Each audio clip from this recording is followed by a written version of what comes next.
प्रेक्षक हो नमस्कार. मी सध्या उभा आहे. माझ्या पाठीमागे आपण पाहत आहे शहाजी सागर जलाशय म्हणजे माणिकडो धरणाचा हा सर्व परिसर आहे.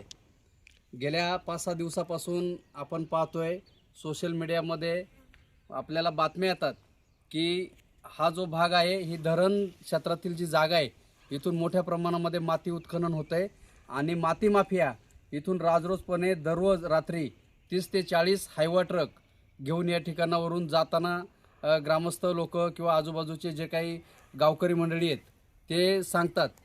मी या ठिकाणी सकाळपासून आहे.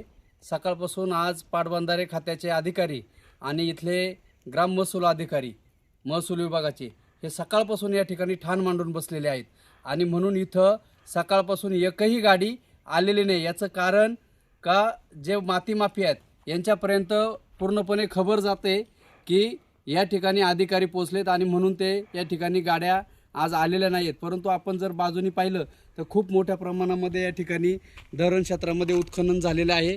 याचा 2 दिवसापूर्वी पंचनामा केल्याचं मला समजलेलं आहे. अगदी सांगायचं झालं तर ही कुकडी नदीचा जो काही कुकडी नदीचा भाग आहे त्या नदी पात्रामध्ये सुद्धा यांनी भराव टाकून गाड्या येण्यासाठी एक पूल बनवलेला आहे आणि पलीकडे जो हिरडी आणि तो जो भाग आहे त्या भागातून माती उत्खनन करायचं, ह्या पुलावरून पलीकडे यायचं, खडकुंब्याला यायचं आणि खडकुंब्यातून आपापल्या ठिकाणी त्या गाड्या घेऊन जायचं, असं राजरोसपणे माती माफियांचं काम चालू होतं. मी पाटबंधारे विभागाचे अधिकारी यांना विनंती करेल, त्याचबरोबर तालुक्याचे आमदार आणि तालुक्याचे तहसीलदार, तालुक्याचे या आपल्या लोकसभेचे खासदार, त्याचबरोबर प्रांत साहेब या सर्वांना विनंती करेल की हे जे माती माफिया आहेत यांच्यावर कायदेशीररित्या आपण कारवाई करावी अशी या ठिकाणी मी मागणी करतोय.